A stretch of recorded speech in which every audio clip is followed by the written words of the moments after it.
They mocked the human, beat him, laughed as he bled out in the sand, choking on his own breath. To them, he was just another soft, warm-blooded rookie who didn't belong in a galaxy full of warriors. But when his alien friend picked up the human's rifle and stared them down with burning eyes, they realized too late. This war just became personal. Cadet Thomas Reed hit the ground hard. Dust exploded around him as the blunt end of a Zerati spear slammed into his side, cracking ribs and stealing the air from his lungs. He rolled onto his back, gasping, his vision swimming. Laughter echoed in the training yard. Alien cadets of the Coalition War Academy circled around, their cruel jeers loud, vicious, and proud. Humans bruise so easily, hissed a blue-scaled Zerati warrior. Maybe we should have brought a stretcher with his lunch, said a Threllian with jagged armor and no patience. Reed tried to rise, tried to speak, but blood filled his mouth. His helmet was gone. His pulse was fading. And no instructors came. No sirens blared. This wasn't a test. This was a message. Across the courtyard, watching with wide eyes and a trembling jaw, stood Nari, a Kari female. Thin, four-eyed, pale gold skin shimmering under the twin suns. She was small even by her people's standards. Quiet, curious, gentle.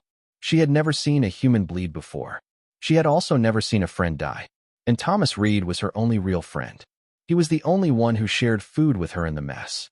The only one who sat beside her during simulations, who said, "Nice shot," without mockery. Who once stepped in front of a jeering crowd when she was cornered and said, "Back off." And now he lay in the dust, barely breathing, while everyone laughed. She moved. No one noticed at first. She walked forward, slow, steady, until she reached his side. Her delicate fingers brushed his neck. Faint pulse. Barely there. His blood stained her hands. A silence began to fall over the circle. She looked up and saw his weapon. It lay a few feet away, dropped during the ambush. The human standard kinetic rifle. Loud, brutal, unforgiving. She picked it up. Someone scoffed. "What's the pet going to do? Cry on us?" Nari raised the rifle and fired. The first shot hit the Threllian square in the chest. The force lifted him off the ground and slammed him backward into the sand. He didn't get back up. Screams. Confusion. The crowd scattered. Nari turned, eyes glowing with golden fury. She walked forward with the gun steady in her arms. "Do not run," she said, voice ice and rage. "You were brave when he was unarmed." Two Zerati lunged. She dropped one with a center mass shot. The other ducked, leapt for cover, only to have the air ripped from his lungs as another round tore through his leg. Within 23 seconds, 5 bodies lay still, and Nari stood over the bloodied, broken human, now silent, now still, holding his helmet in her hands like a sacred relic. Commandant Viral stormed into the medbay 3 hours later. "What the hell happened?" he roared. Instructor Kralin, eyes wide and sweat beading his temples, just handed over a datapad. Uncut security footage. Viral watched in silence. Watched Thomas Reed take a spear to the ribs. Watched him bleed. Watched the others laugh. And watched Nari unleash fury. "Why was no one monitoring that session?" he asked coldly. Kralin hesitated. We didn't think the humans needed oversight. It was a cultural bonding exercise." "You call this bonding?" No answer.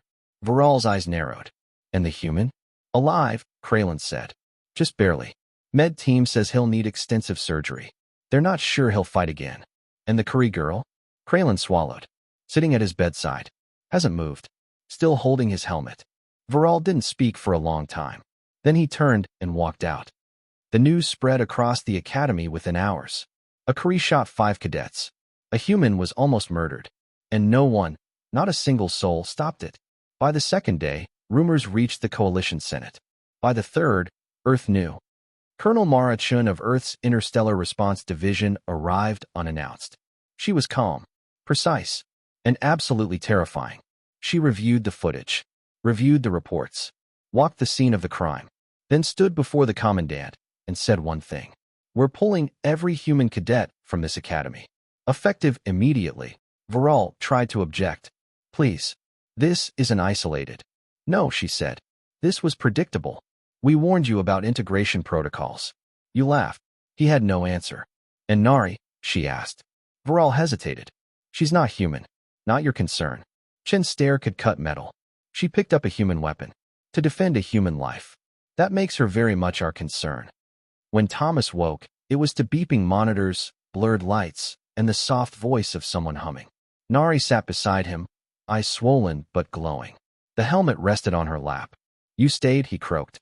She nodded. "Did I die?" "You almost did." He stared at her, eyes searching. "You saved me." She nodded again. "You saved me first." Then he saw it, the rifle, leaned gently against the wall beside her.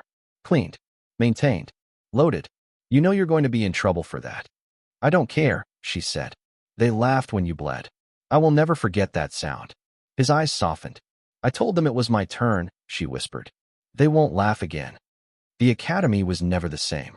Cadet Reed recovered. Slowly. But he never returned to training. Nari was suspended, then quietly reinstated by Earth's influence. But something had shifted. No one laughed at human cadets anymore. And no one dared look at Nari the wrong way again. Because somewhere deep in the stars, it was written, you can mock a human. You can beat a human. You can even kill one. But when their friends rise up, when they stand with blood on their hands and rage in their eyes, the galaxy remembers what it truly means. To pick the wrong species to mess with.